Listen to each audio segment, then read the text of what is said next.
Y yo no sé cuántos de ustedes, no sé realmente cuán arraigada esté en Santo Espíritu la tradición de los despedidores de duelo. Realmente no sé. Ya quedan pocos, pero hubo muchos. Yo creo que eso es común en todos los pueblos. Yo recuerdo en mi pueblo, era muy común, habían al menos dos muy conocidos que siempre estaban allí en la funeraria y siempre iban hasta el cementerio y allí ellos despedían el duelo. Es interesante, nunca escuché en ninguna despedida de duelo que se hablara completamente la realidad de cómo era el fallecido. Todos los muertos eran buenos, ¿verdad? Tengo una historia en mi mente. No la voy a contar porque estamos grabando, no la voy a contar. Pero es una historia personal de mi familia. Y no voy a contar específicamente, pero cuando estábamos en el cementerio, estábamos en el entierro y escuchamos al despedidor de duelos hablar sobre esa persona de mi familia, que nosotros conocíamos completamente bien. Este hombre que estaba despidiendo el duelo, él desarrolló ahí una historia de vida de lo más bonita, pero que no tenía absolutamente nada que ver con la persona que estaba dentro del ataúd. Y yo dije para dentro de mí, lo comenté con mi papá, qué hipócrita es esto. Cuánta hipocresía poder escuchar de una persona que nosotros conocemos tan bien todas estas cosas que ninguna es verdad. Y por el sencillo hecho de hoy estar muerto, tratar de exaltarlo y de ponerlo en una posición que realmente no era la posición en la cual él estaba. ¿Por qué les hago estas historias, mis hermanos? Porque hoy vamos a escuchar básicamente de la boca del profeta Amós una despedida de duelo. Quiero que busquen allí conmigo. Vamos a estar hoy en el capítulo 5, los versículos del 1 al 17. Y aunque este duelo se extiende, hoy vamos a estar en esta primera parte. Amós capítulo 5, versos del 1 al 17. ¿Estamos ahí? Leemos entonces la escritura. Oíd esta palabra que yo levanto para lamentación sobre vosotros, casa de Israel. Cayó la Virgen de Israel y no podrá levantarse ya más. Fue dejada sobre su tierra, no hay quien la levante. Porque así ha dicho Jehová el Señor: la ciudad que salga con 1000 volverá con 100, y la que salga con 100 volverá con 10 en la casa de Israel.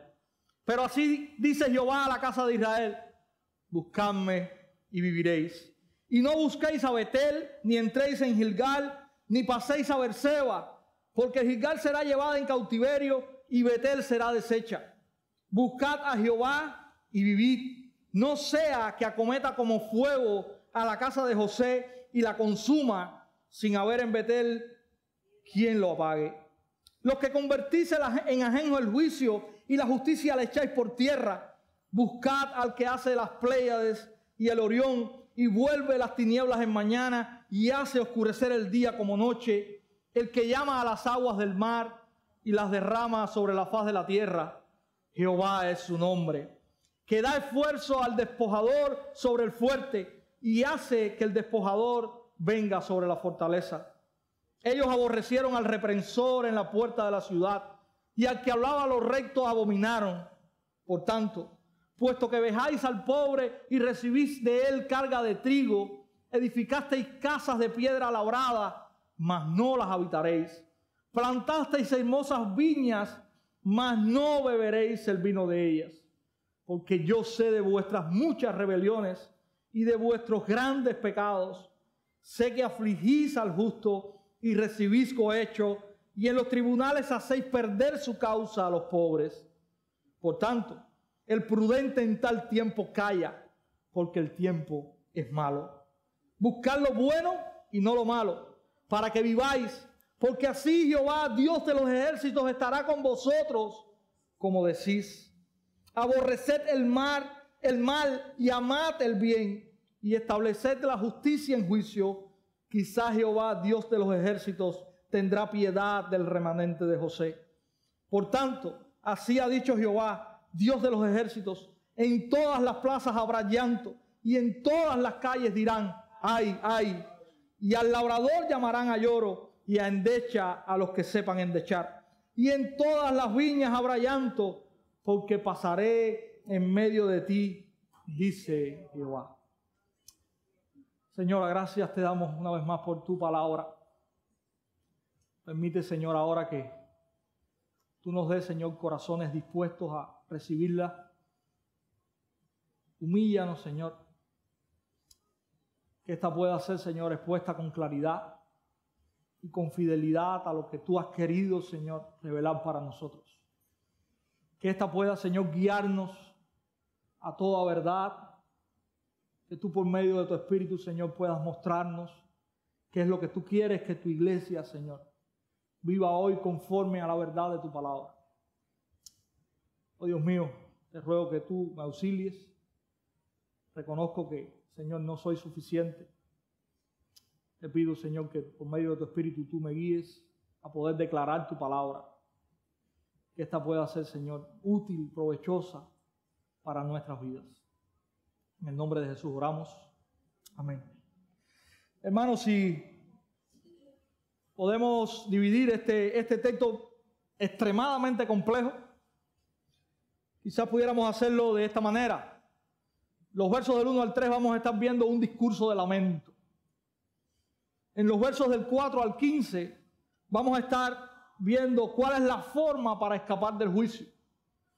Y los versos 16 y 17 que sirven en contraste con los versos o afirman los versos 1 y 2, 1 al 3, tienen que ver con una endecha general, y ahorita voy a hablar de qué cosa es esta palabra que quizás usted no esté muy familiarizado, la palabra endecha. Entonces, mis hermanos, esta es la manera en la cual hemos dividido este texto. Si hay una verdad que queremos ver esta mañana en este texto, es muy simple, es muy sencilla, pero es una verdad tremenda. Busquemos al Señor, solo así escaparemos del juicio. Busquemos al Señor, solo así escaparemos del juicio. Esa es la verdad que el profeta Amós está estableciendo en este texto. Un discurso de lamento en los versos del 1 al 3, y la primera palabra o la primera frase que tenemos en este texto y que ha estado el profeta repitiendo una y otra vez es un llamado a escuchar. Comienza el profeta diciendo, oíd esta palabra, y este es el comienzo de lo que pudiésemos llamar un tercer discurso en este libro profético, y este es el discurso más largo que nosotros vamos a encontrar. Como les decía ahorita, este discurso no termina en el verso 17, él continúa, pero hemos querido detenernos ahí por cuestiones de quizás tiempo, pero este es el tercer discurso que Dios está trayendo a su pueblo por medio del profeta. Y déjenme decirle que el comienzo de este discurso es un comienzo terrible de juicio. Escuchen el verso 1. Oíd esta palabra, y esta palabra que está levantando, que está trayendo Dios por medio de su profeta, dice que es una palabra que está trayéndose para lamentación sobre la casa de Israel. En primer lugar, este no es un mensaje de victoria. Este no es un mensaje de prosperidad pasada, presente o futura. Este es un mensaje ensordecedor de lamento. El resultado o el propósito de este discurso es que el pueblo de Dios supiera que lo que venía sobre ellos por su rebelión era lamento. Y no cualquier lamento. En el verso 12 nos dice por qué el lamento. Y miren la imagen que el profeta está presentando en el verso 2. Cayó la Virgen de Israel y no podrá levantarse ya más. Fue dejada sobre su tierra. No hay quien la levante. Mis hermanos, la imagen que el profeta está presentando en el versículo 2 es una imagen sumamente triste. Yo no sé si usted entiende lo que él está diciendo. Él está diciendo que hay una virgen hay una joven que ha caído y que ha caído muerta. Esta es la imagen que el profeta está mostrando, que tiene que ver o está relacionada con lo que va a suceder al pueblo. Él está diciendo, ha caído una virgen, ha caído una joven, ha caído muerta, ha muerto aparentemente repentinamente, pero no solamente eso. Él está diciendo que esta joven que ha muerto repentinamente no podrá levantarse más. Es decir, que no es un mensaje de lamento o no es un mensaje temporal, sino que el profeta está diciendo que este es, vamos a decir, este es un mensaje, ¿cómo pudiésemos decir? Final. Va a caer la virgen, no va a poderse levantar más. Pero no solamente eso, dice el profeta en el verso 2, sino que también dice que no hay quien la levante. Es decir, que esta virgen que cayó no podrá levantarse, y no solamente eso, sino que va a quedar completamente abandonada. Esa es la imagen que está presentando el profeta en el verso 2. Ha sido una joven que ha muerto, por supuesto no va a levantarse, pero no solamente eso, quedó completamente abandonada. Nadie está interesado en lo que está sucediéndole a esta joven virgen que se ha muerto. En el verso 3 se nos da un adelanto gráfico de lo que va a estar ocurriendo realmente con el pueblo de Israel. Y Dios le está diciendo, saldrán a la batalla 1000, pero no regresarán 1000. Dice ahí que regresarán 100. Y si salen 100, volverán 10. Hay un mensaje de destrucción. Es lo que está profiriendo el profeta allí, y este es el motivo del lamento. Dios va a destruir a su pueblo por su pecado.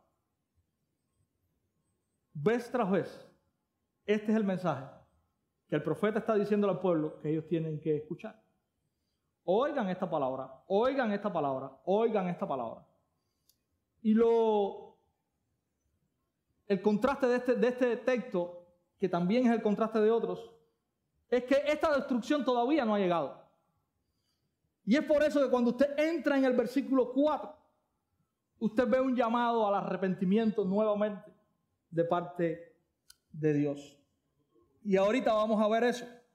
Pero mis hermanos, lo que podemos nosotros aprender en estos 3 primeros versículos que tenemos en el capítulo 5 es que ningún hombre, ninguna ciudad, ni ningún imperio sobre la faz de la tierra está seguro cuando se rebela contra Dios. Eso es lo que tenemos que aprender de eso. Israel pensaba que estaba seguro, pero lo que Dios le está diciendo es que no están seguros. Que se preparen para lamentarse y que su lamentación será tal que no será cualquier lamentación. Ningún hombre, ninguna ciudad, ningún país, ningún imperio, por muy grande que sea, por muy poderoso que se reconozca, podrá levantarse contra Dios y vencer. Por más que sean sus fuerzas, y déjeme decirle, este mensaje, cuando llegó a los oídos del pueblo de Dios, quizás fue un mensaje para ellos un poco iluso. Vamos al contexto y recordemos el contexto. En este momento en que el profeta Amós está profetizando, el pueblo gozaba de gran prosperidad económica, de paz y de gran poderío militar. El pueblo estaba confiado. Sin embargo, el profeta le está diciendo, prepárense para el lamento. No se preparen para la victoria porque no la van a obtener. Prepárense para el lamento porque Dios mismo va a levantar un imperio y los va a derrotar. Nadie puede estar seguro ni puede sentirse seguro cuando se levanta a pelear con Dios. Cuando el hombre se rebela contra Dios, su único fin es la derrota. Lo único que podrá cosechar y lo único que podrá esperar es ser derrotado.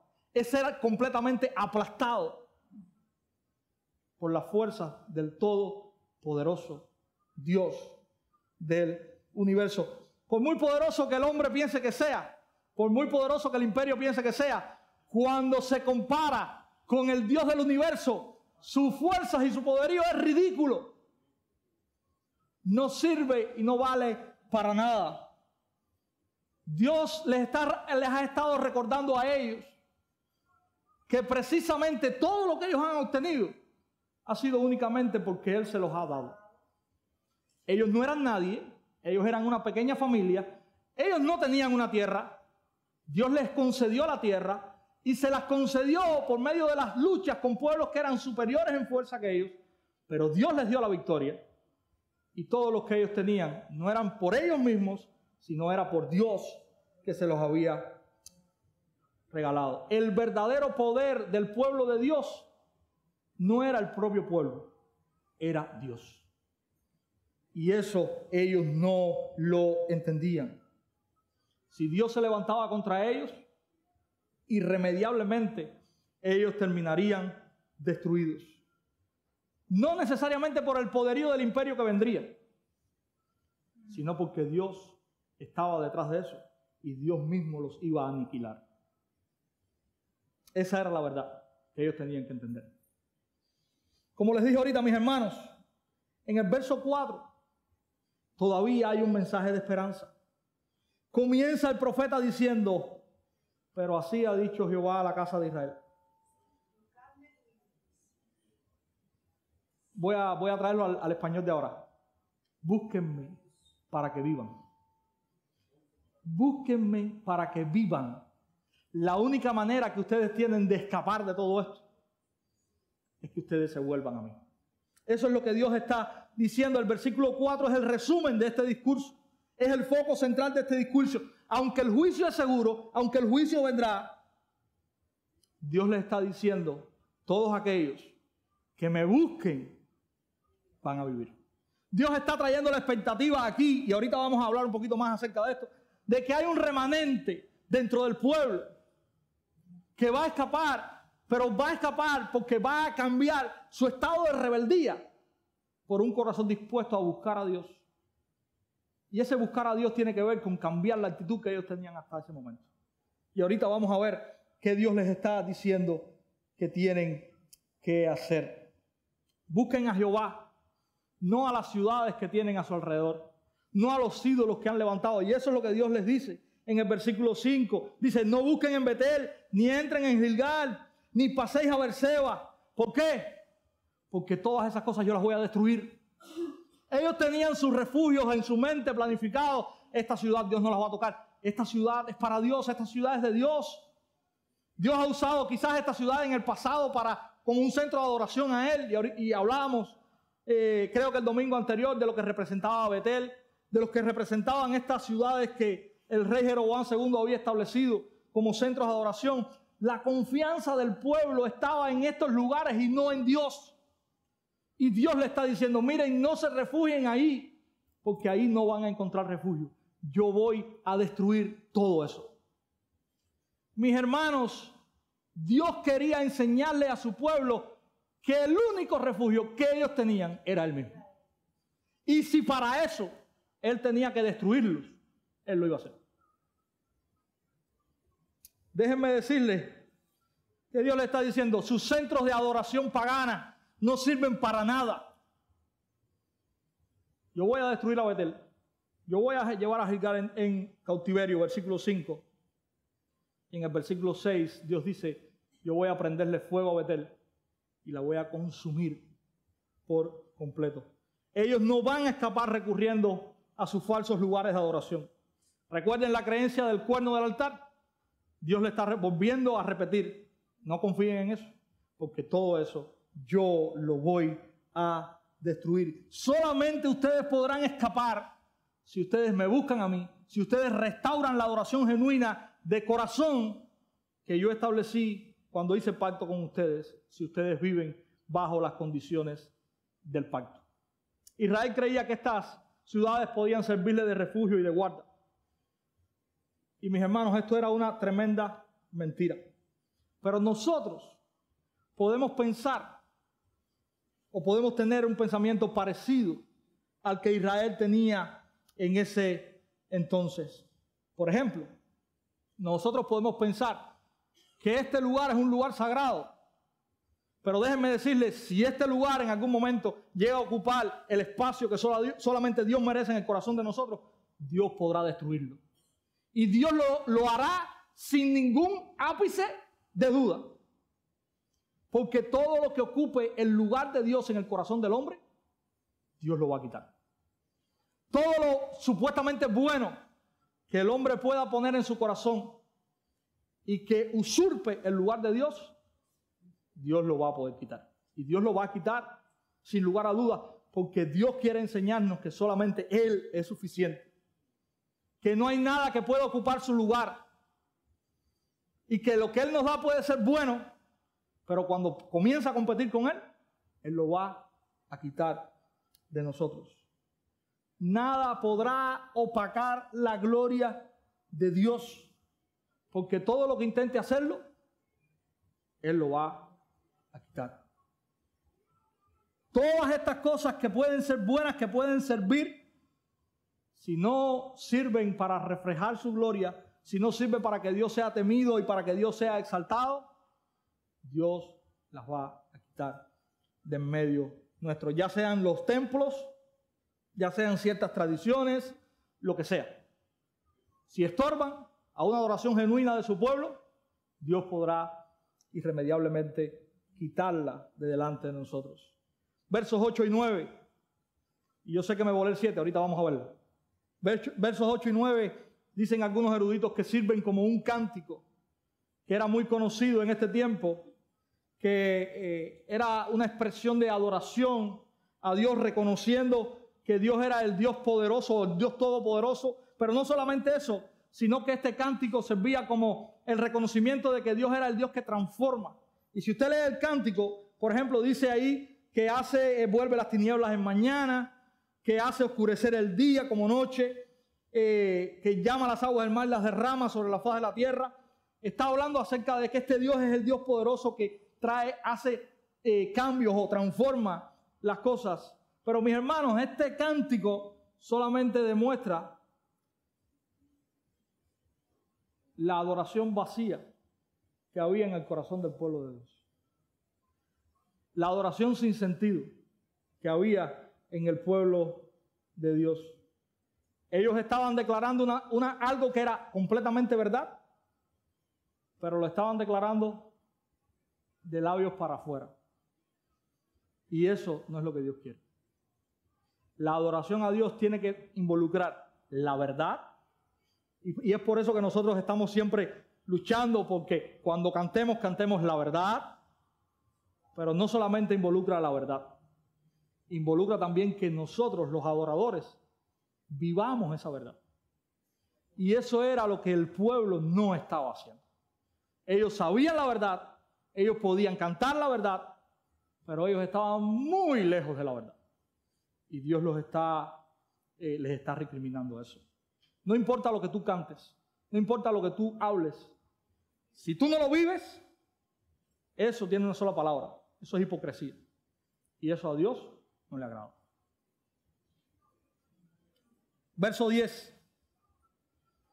Ellos aborrecen al represor en la puerta de la ciudad, y al que habla lo recto abominan. Hermanos, tanto el juez que dictaba una sentencia justa, como los testigos que decían verdad y eran presentados, eran aborrecidos por esta gente. Ellos no querían escuchar la verdad. Ellos tenían sus oídos cerrados a la verdad. Ellos querían vivir en su conveniencia y no en la verdad.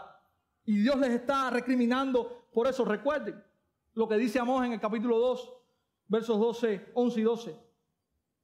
¿Qué estaban haciendo con los profetas? Diciéndole, no profeticen, cállense, no profeticen. Ellos no querían escuchar la verdad porque ellos no vivían la verdad. Y cuando el ser humano no vive la verdad es un estorbo. Y la verdad es aborrecida porque confronta a nuestro corazón. Y eso es lo que está ocurriendo con el pueblo. Cuando usted ama la verdad, usted quiere vivir por ella. Y aunque no lo haga completamente correcto, pero usted quiere alimentarse de esa verdad y usted quiere ser guiado por esa verdad. Pero este pueblo rebelde no tenía esa intención en su corazón. Este pueblo quería seguir viviendo como a ellos les placía, según sus propios métodos y según sus propios principios que no valían para nada. Ellos no mostraban amor por la verdad. En los versos 7, 11 hasta el 13, Dios está recriminándoles del mal camino que ellos están tomando. Dice allí en el verso 7, hay dos imágenes. Dice el verso 7, los que convertís en ajenjo el juicio y la justicia la echáis por tierra. El ajenjo es una planta. Sirve para varias cosas. Pero ¿saben qué? Es sumamente amarga. Para ponerlo en contexto, pudiésemos cambiar la palabra ajenjo aquí por guabán, por cundiamor. Si usted no ha tomado los cocimientos de estas plantas que yo le estoy diciendo, quizás usted no sabe lo que yo estoy hablando. Pero si usted se toma un cocimiento de guabán, usted va a saber lo que yo estoy diciendo. Entonces, lo que Dios está diciendo aquí es que para ellos la justicia era amarga. Era algo que ellos estaban repeliendo, no la querían. Dios está diciendo en la segunda imagen del versículo 7 que ellos están tomando la justicia y la están echando por tierra. Es como cuando usted toma un pilar, una columna de una casa y usted la derrumba. ¿Qué va a pasar? No hay fundamento. El fundamento va al piso. Ellos están haciendo ellos detestan tanto la justicia que la están desestimando. Para ellos es horrible escuchar la verdad, más aún vivir la verdad. Esa es la realidad del pueblo de Dios. En el verso 11, Dios está repitiéndonos qué están haciendo ellos. Mire lo que dice el verso 11. Por tanto, puesto que vejáis al pobre y recibís de él carga de trigo, edificasteis casas de piedra labrada, mas no la habitaréis, plantasteis hermosas viñas, mas no beberéis el vino de ellos. Ellos están tomando al pobre y lo están explotando, básicamente. Ellos están enriqueciéndose a costa de la explotación del pobre. El pobre no tenía recursos, pero ellos están pidiéndole y pidiéndole que traigan, y ellos están viviendo a costa de eso. Según algunos, quizás aquí se está refiriendo a que el pobre tenía que traer. En este caso está usando la imagen de trigo el profeta, traer para ellos. Si el pobre quería ser beneficiado en un conflicto, en un juicio, tenía que pagar por eso. Es decir, ellos están aceptando soborno, y no están aceptando soborno, ellos están pidiendo soborno. Ellos están exigiendo el soborno al pobre para que el pobre pueda ser tenido en cuenta en sus audiencias. Miren qué manera, mis hermanos, de vivir esta gente. El pobre estaba completamente desamparado en cuanto a la ley. Ellos están aceptando regalos voluntarios que en la práctica se convertían en impuestos para que el pobre pudiera ir a la corte y ser tomado en cuenta. Dice un comentarista que ellos estaban viviendo de una manera que nosotros conocemos mucho hoy, que se llama o se usa una frase en español más o menos así: los demás existen para beneficio mío. Esa era la manera en que ellos estaban asumiendo la vida, y sobre todo con los pobres. Mis hermanos, eso no está muy lejos de lo que nosotros muchas veces vivimos hoy. No está muy lejos. Pero el creyente no está llamado a vivir de esa manera. Como creyentes, nosotros no estamos llamados a vivir de esa manera. Nosotros no estamos llamados a explotar a los demás. Nosotros no estamos llamados a poner el pie sobre los demás. Nosotros estamos llamados a honrar a los demás. Nosotros estamos llamados a ver el valor en los demás que Dios le ha dado por ser una criatura de Él. Así que eso era lo que el pueblo no está haciendo con relación a esto. Usted sabe lo que dice el verso 13. El verso 12, perdón. Dice Dios: yo sé. Dios no está ajeno a esta verdad. Yo sé, dice Dios, todos vuestras muchas rebeliones y vuestros grandes pecados, y sé que afligís a justo y recibís cohecho, y en los tribunales hacéis perder su causa a los pobres. ¿Usted sabe lo que Dios le está diciendo a ellos aquí? En el verso 12 al final. Todo lo que ustedes están recibiendo producto de su pecado, ustedes piensan que lo van a disfrutar, pero no van a disfrutar absolutamente nada. Yo voy a destruir las casas que ustedes están labrando, producto del dinero que ustedes están sacando a los pobres. Yo voy a destruir todas las viñas que ustedes están labrando, que están muy bonitas. Yo las voy a destruir y ustedes no van a poder disfrutar absolutamente nada producto de su pecado. El pobre, y esto es interesante, hermano, el pobre supuestamente en este tiempo, en este pueblo, estaba desprovisto de todas las cosas. Pero usted sabe qué? Dios se había levantado a favor del pobre. Cuando en el pueblo los que tenían que estar a favor de él y cuando los que tenían que impartir justicia no lo hacían, Dios se levanta y dice, yo voy a ser el que va a juzgar justamente y yo voy a ser el que va a defender al pobre. Hermanos, aun cuando la justicia humana no sea completamente justa, y nunca lo va a ser, Dios es justo. Y Dios está presto a defender a sus hijos. Aun cuando seamos vituperados en este mundo, cuando seamos escarnecidos en este mundo, tenemos que saber que nuestro buen juez y abogado está a nuestro lado. Y que Él no dejará que la injusticia prosiga y que Él tomará cuenta y parte por nosotros. Y que hay también de aquellos que se levanten a juzgar injustamente y que hay de aquellos también que se levanten y afrenten a aquel que tiene la razón, porque Dios no solamente los defenderá a estos desprovistos, sino que también les juzgará a Él. Así que este es algo así. Así funciona lo que el profeta está declarando en estos versículos 7 y del 11 al 13. Dios sabe, Dios no se ha olvidado, Dios no está ajeno a lo que está sufriendo su pueblo. Él es el juez y el abogado de su pueblo y Él no dejará impune la injusticia. Dios está declarando eso por medio del profeta en este pasaje. ¿Qué era lo que el pueblo tenía que hacer? Bueno, en primer lugar, el pueblo tenía que abandonar todas estas cosas. Y en segundo lugar, versos 14 y 15, Dios les dice algo. Busquen lo bueno y no lo malo, para que viváis, porque así Jehová, Dios de los ejércitos, estará con vosotros, como decís. Hay algo que tenían que hacer y hay algo que no tenían que hacer. Lo que tenían que hacer era buscar lo bueno. Y mis hermanos, buscar lo bueno aquí no es una acción pasiva. Ellos tenían que buscarlo. Ellos tenían que activamente dejar lo malo y buscar lo bueno. No seguir lo malo, que era lo que estaban haciendo, y desechar lo bueno. Ellos tenían que cambiar completamente la manera en que ellos estaban actuando. Y es interesante lo que dice el verso 14 al final.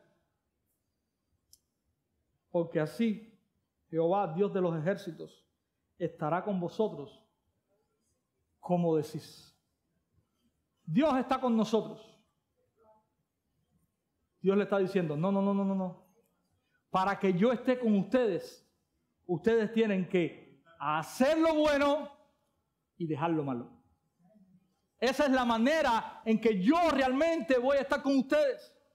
Porque ustedes llenan su boca en decir, Dios está conmigo. Pero realmente yo no estoy con ustedes. Yo los voy a destruir. Yo los voy a destruir. Solamente voy a estar con ustedes si ustedes activamente buscan hacer lo bueno y dejar lo malo. Esta era una falsa confianza. Y esta falsa confianza iba a traer solamente destrucción en el pueblo. Decir y confiar, Dios está conmigo, y seguir viviendo como me plazca y no como a Dios le plazca, solamente es una frase vacía. Realmente Dios no está con aquel que ama el pecado, que practica indiscriminadamente el pecado. Dios está con aquellos que aman la justicia, que aman su palabra, que aman vivir de acuerdo con ella. Ahí Dios está. Nosotros no podemos pensar que Dios es un amuleto que nosotros nos hemos apropiado de Él, porque Dios no funciona así. Dios es el soberano, el Rey de Reyes y el Señor de Señores. Y nuestra tarea es obedecerle y vivir para Él. Y ahí, en esos términos, Dios está con nosotros. Y eso era lo que este pueblo tenía que aprender. Dios no era el genio de la lámpara para ellos. Dios era su dueño. Y Dios tenía determinado cómo ellos debían vivir. Y ellos no lo estaban haciendo. Y por eso, Dios realmente no estaba con ellos. Dios les iba a destruir. El verso 15. Aborreced el mal, y hay una repetición aquí. Y amad el bien, y estableced la justicia en juicio. Quizás Jehová, Dios de los ejércitos, tendrá piedad del remanente de José. Como les decía ahorita, al parecer hay una imagen aquí de que por medio de estas declaraciones y de estos discursos hay un remanente que Dios iba a preservar o a rescatar. Hermanos, esta imagen del remanente es una imagen que corre por medio de toda la Biblia. El hombre es pecador, todos los hombres. Pero dentro de esa imagen de pecado del hombre, Dios está llamando activamente y constantemente al hombre a que le busquen para que vivan. Este llamado de búsquenme para que vivan es el llamado que Dios constantemente está haciendo a la humanidad. Ustedes están muertos y ustedes van a la muerte. Búsquenme para que vivan. No solamente el discurso de Amós es un discurso de juicio, es un discurso también de arrepentimiento y de esperanza para aquellos que lo oigan y cambien. Tenemos que tener presente eso. Es el discurso que también Dios ha estado trayendo por medio de la iglesia a este mundo, que como el Israel de este tiempo ha decidido rebelarse contra Dios y vivir como le plazca. Es el discurso que dice que Dios traerá juicio para el que no se arrepienta, pero que en este tiempo tú puedes arrepentirte, buscarle y puedes vivir. Así que si en esta mañana tú estás, escucha con atención. Todavía estás a tiempo de cambiar, de arrepentirte y de creer y de escuchar estas palabras del verso 4. Búsquenme para que vivan. Cada uno de los que estamos aquí y nos hemos reconocido pecadores, hemos entendido que este mensaje es para nosotros. Este mensaje es para nosotros. Este mensaje es un mensaje que nosotros necesitamos como lo más que necesitemos en este mundo. Y quiero decirte, si estás aquí hoy y todavía no has entendido este mensaje, este es el mensaje que tú más necesitas en toda tu vida. Busca a Dios para que vivas. Porque si tú no buscas a Dios, no vas a vivir. Dios va a juzgarte por el fruto de tu pecado y llegará el día en que te encuentres con Él y no vas a recibir misericordia. Vas a recibir el justo juicio de Dios. Hoy Dios te está diciendo, búscame para que vivas. Arrepiéntete de tus pecados y cree en Jesucristo para que vivas. No hay otra manera.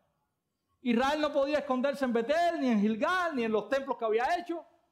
Israel tenía que correr a Dios. Y eso es lo que todos los hombres en todos los tiempos tienen que hacer. Buscar a Dios. Porque es la única forma de que el hombre pueda experimentar la gracia de Dios, el perdón de Dios y la misericordia de Dios. Fuera de eso, imposible. Sí. Amén. Amén. Así mismo, amén. Para nosotros los creyentes, ya escucharon aquellos que nos visitan, para nosotros los creyentes, la vida cristiana no es una vida pasiva. Ay, qué lindo, yo soy cristiano. Qué paz, qué tranquilidad, qué bueno ir el domingo allí. Cuánta gente que yo quiero mucho. Esa no es la vida cristiana. La vida cristiana es una vida activa, y es una vida activa en el sentido en que el profeta está diciéndole al pueblo. Nosotros como creyentes tenemos que estar involucrados activamente en lo que a Dios le agrada. en eso bueno que está diciendo el profeta en el verso 14 y en el verso 15, que nosotros tenemos que hacer, y en el verso 15 que nosotros tenemos que amar. Esas son las dos frases que el profeta está buscando. La vida cristiana se trata de eso, de reconocer que Dios es mi dueño, que Dios tiene un patrón y principios para que yo viva, y lo que yo debo hacer mientras esté sobre esta tierra es vivir bajo ese patrón y esos principios. Esa es la vida cristiana. La vida cristiana no se trata de venir a la iglesia, ni de qué bien yo me siento. Todo eso, todas esas cosas usted las va a experimentar, pero ese no es el centro de la vida cristiana. El centro de la vida cristiana es reconocer que Dios es mi dueño y que yo estoy sobre esta tierra los días o los años que Él me extienda para yo ser su siervo. Ese es el kit de la vida cristiana. Y a medida que hacemos eso, vamos a experimentar la paz del Señor, vamos a ver que es bueno estar aquí el domingo, vamos a ver que es bueno tener relación con mis hermanos. Funciona todo lo demás. Pero el kit es este. Busquen lo bueno, no lo malo. Amen el bien y no el mal. Eso es lo que el profeta está trayéndole a su pueblo. Mis hermanos, la imagen de los versículos 16 y 17 es una imagen completamente desoladora. Y el motivo está al final del versículo 17. ¿Qué dice al final del versículo 17? Porque pasaré en medio de ti, dice Jehová. Esta es sin duda una referencia que el pueblo de Israel entendía perfectamente. Y se remite a Egipto. Cuando Dios pasó por medio de los egipcios y trajo la terrible mortandad a todos los primogénitos. Qué interesante. Ahora Dios está diciendo que no va a pasar nuevamente por Egipto, sino que ahora va a pasar por en medio de su pueblo. Y miren la imagen que se nos presenta en los versos 16 y 17, mis hermanos. Por tanto, así ha dicho Jehová, Dios de los ejércitos, en todas las plazas que habrá risa, llanto, y en todas las calles dirán, ay, ay, y al labrador llamarán a lloro, y a endecha a los que sepan endechar, y en todas las viñas habrá llanto. La endecha es un término que se usa para referirse a aquellos que elaboraban discursos poéticos de calamidad y tristeza. Cuando empecé hablándole de los despedidores de duelo, pero los despedidores de duelo que nosotros tenemos hacen todo lo contrario. Estos endechadores eran hábiles elaborando estos discursos en forma poética que hablaban del espanto, del temor y del dolor y la desolación que podía estar alrededor de aquellos que estaban sufriendo. Estos endechadores dice que se paraban en las plazas y empezaban a llamar al pueblo para que escucharan este discurso de dolor. Y esto es lo que dice el profeta que va a estar pasando en el pueblo de Dios. Pero fíjense qué interesante, el profeta no está hablando de un discurso de dolor y de lamento en ciertos lugares. Él está diciendo de que este discurso se va a escuchar en las plazas, se va a escuchar en el campo y se va a escuchar donde quiera. Pero es interesante que los endechadores eran los que llamaban al pueblo. Sin embargo, aquí es el pueblo el que llama a los endechadores para escuchar el discurso poético de lamento. El lamento que Dios iba a traer en su pueblo era tan grande que no tenía comparación. Esto es un absurdo. Esto es un absurdo. Literalmente lo que está puesto aquí es un absurdo. Nunca el pueblo llamaba a los endechadores. Los endechadores eran los que llamaban al pueblo para que escucharan la endecha. Pero era tan grande el sufrimiento que el pueblo estaba experimentando que ellos iban a llamar a los endechadores para escuchar. Mis hermanos, este es un discurso triste, de lamento, y no es un discurso poético, es un discurso de la realidad que el pueblo de Dios iba a experimentar si no buscaban al Señor y se arrepentían. Yo quiero terminar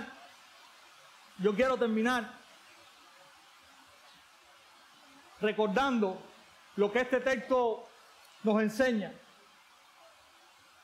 Este es un texto que nos recuerda la urgencia de abandonar nuestra falsa adoración, nuestros falsos caminos, nuestros argumentos vacíos, nuestra falsa religión. Este es un texto que nos enseña a abandonar, o que nos llama a abandonar todas estas cosas. Y en consecuencia, ser determinados en amar al Señor, en buscar al Señor, en amar la verdad, en buscar la verdad.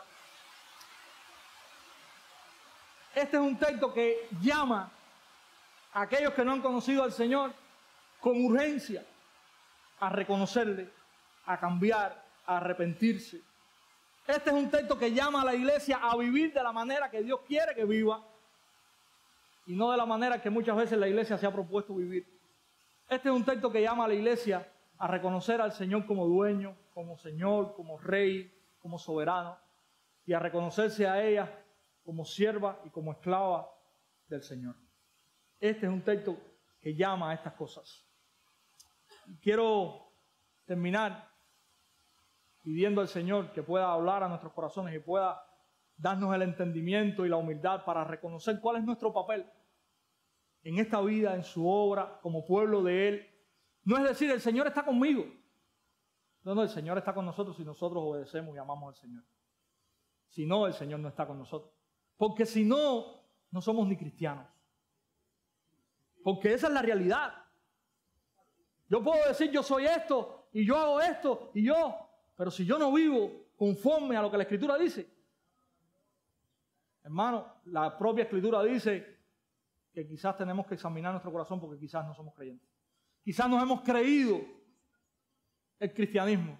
Quizás nos hemos creído y hemos diseñado una religión para nosotros.